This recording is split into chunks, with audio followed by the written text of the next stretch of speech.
An artist goes in and out of shape, and by that I mean very similar to being an athlete. When an athlete's in shape, every movement that they do comes intuitively. And in art, when you're in shape, ideas are coming faster than you have time to make them.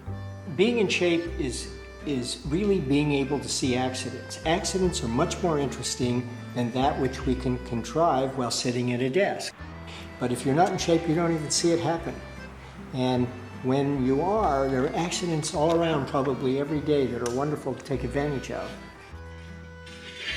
I went into my studio one time and I couldn't think of anything, so I swept the floor, and finally I'm kind of with the broom sitting like this as one does, and realized that it actually stood up after I walked away from it. And that, of course, just rang the bell, which then led to bringing a bell into it and doing balance pieces.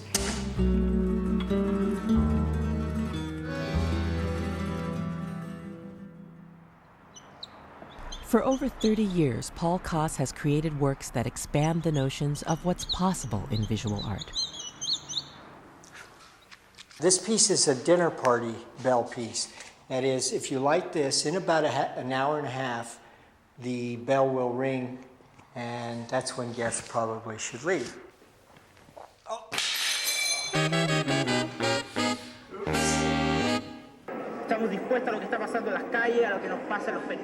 As an early member of the Bay Area conceptual art movement that began in the late 1960s, Paul helped change the way work was made by artists and experienced by viewers. She's telling the story of the Tower of Babel in Hebrew. And he's speaking Russian, but I don't know what he says. And he's from Poland, Spanish, Samoan. This is the dead language Latin. This is a Danish woman. I think all art forms are the same. It's just moving from different material or different craft to craft, but nonetheless, the work still has the same requirements. Painting is time-based. This piece has color composition, etc. It's all the same thing. English background. My parents are from Iraq. Paul has freely used performance, installation, video, and sculpture to create multimedia works of art admired for their aesthetic beauty, elegant simplicity, and frequent use of humor. Prior to the breakup of the Soviet Union, there were 15 republics, and there's one clock for each republic. And you just didn't know when each of them was going to announce its independence. So I got 15 cuckoo clocks, took their faces off, and now the hammers and sickles replaced the normal weights. And so they drive the clocks at different times.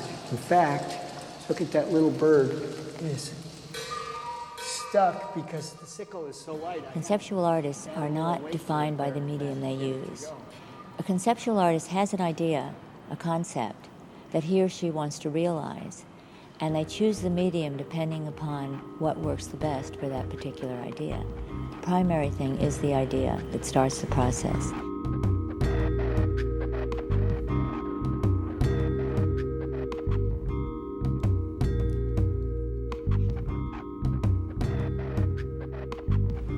I was in Switzerland, and I was taking the train a lot, and I noticed that they were on time, and we go through tunnel after tunnel. And the other stereotype of Switzerland, of course, is the Swiss cheese. So the piece came together for that reason.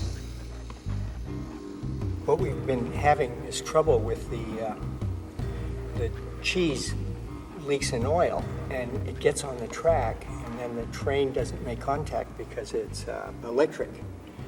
And so we're trying to figure a way to not have to remove the cheese all the time and clean the tunnel.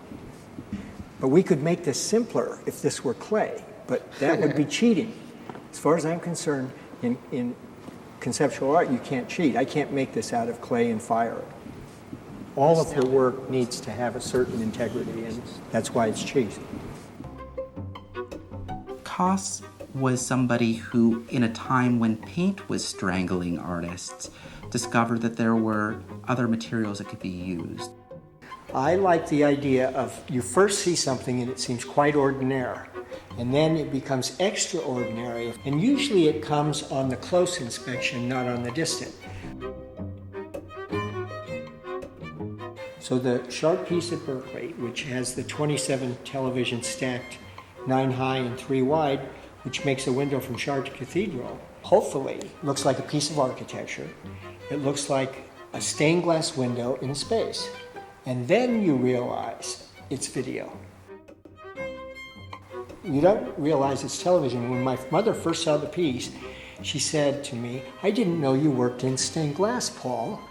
Someone said once that Paul's work really was Zen-like, everything being very simple and spare, but very evocative. And I think you could see that in a lot of the work, particularly in some of those early videotapes. Paul Kos was a pioneer of video art in the 1970s, using then brand new portable cameras to capture often magical interactions with nature. In the desert of Wyoming, he made fire from a block of ice. I'm spinning it in this pan top so to make the outside surface like a magnifying glass. And so I'm trying to light this kindling on fire with this lens. Yeah, right here, the ice lens is catching the sun's rays and focusing on the kindling, which is here. And hopefully, there it starts. You see the little flame? Art is that magic that happens somewhere between the viewer, the object, and the artist initiating it to make an interesting experience for the viewer.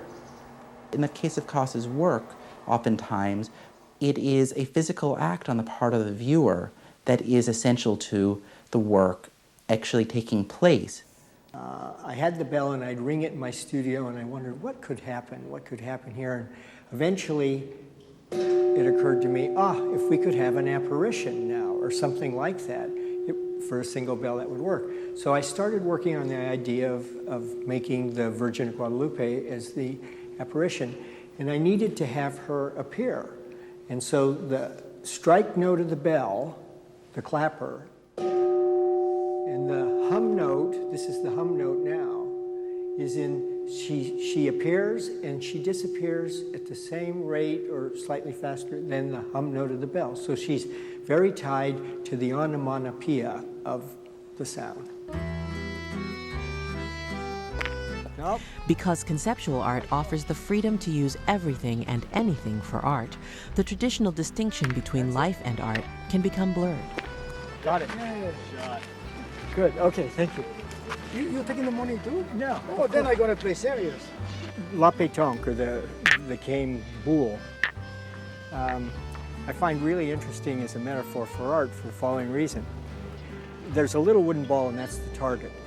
When you make a piece, if you're too conservative, you're copying your older work, it's short. It's on this side of being avant-garde. If you go too far, culture can't see it, perhaps it's too personal, it's way out there and you miss it. But there's no excuse not to make 1 in 3 fairly good art pieces. Third one should be somewhere in between, and with the right finesse, it'll be right on, and you hit the target.